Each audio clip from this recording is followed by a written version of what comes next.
اور جو بندہ گناہ کی توبہ کرتے ہوئے پھر رو پڑتا ہے، سبحان اللہ، یہ ندامت کے آنسو اللہ کے ہاں بڑے قیمتی۔ جبریل علیہ السلام آئے اور نبی اسلام کی خدمت میں عرض کیا، اے اللہ کے حبیب صلی اللہ علیہ وسلم، ہم فرشتے انسان کے ہر عمل کو تولتے ہیں، اجر جو دینا ہوتا ہے، لیکن ہم انسان کے آنسوؤں کو نہیں تول سکتے۔ نبی اسلام نے پوچھا جبریل کیوں؟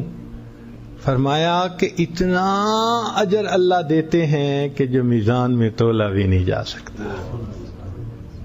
اللہ اکبر! ایک آنسو گناہوں کے سمندروں کے برابر اگر آگ ہوگی تو ایک آنسو اس آگ کو بجھا دے گا۔ اچھا، یہ بات لاجیکلی بھی سمجھ میں آتی ہے۔ آپ نے دیکھا ہوگا کہ لوگ امپورٹڈ چیزوں کو نا بڑے شوق سے زیادہ پرائس دے کے خرید لیتے ہیں۔ مثلا گھر میں بیوی نے کوئی کچن کی اچھی چیز خریدی، بھائی پرائس کتنی تھی؟ جی اتنی۔ بھائی تم نے تو زیادہ پرائس دی۔ وہ کہے گی جی یہ امپورٹڈ چیز تھی، کوالٹی بہت اچھی تھی تو میں نے زیادہ پرائس دے کے خریدی، ہر وقت نہیں ملتی۔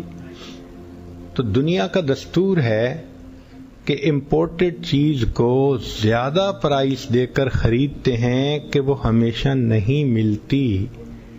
اب یہ بات سمجھ لیجئے کہ آسمان سے اوپر کی جو دنیا ہے وہاں فرشتے ہیں جو عبادت کرتے ہیں، رکوع کرتے ہیں، سجدہ کرتے ہیں، سب کچھ کرتے ہیں، اللہ کا ذکر کرتے ہیں، لیکن وہ فرشتے ندامت کے آنسو بہانا نہیں جانتے۔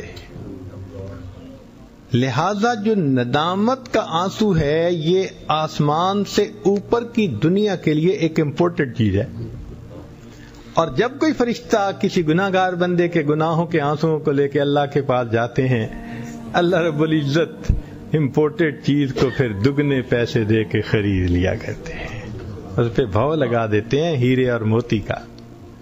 تو فرمایا کہ میرے بندے، شیطان تو تمہیں مجھ سے دور لے جانا چاہتا ہے مگر تم مت جاؤ، یہ تمہاری اور اس کی ساری زندگی کی ٹسل ہے، یہ برائی کی طرف کھینچتا رہے گا، تم نیکی کی طرف آتے رہو۔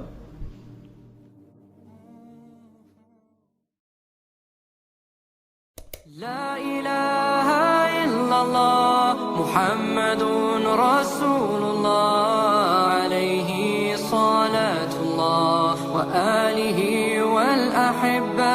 لا الہ الا اللہ محمد رسول اللہ علیہ صلاة اللہ وآلہ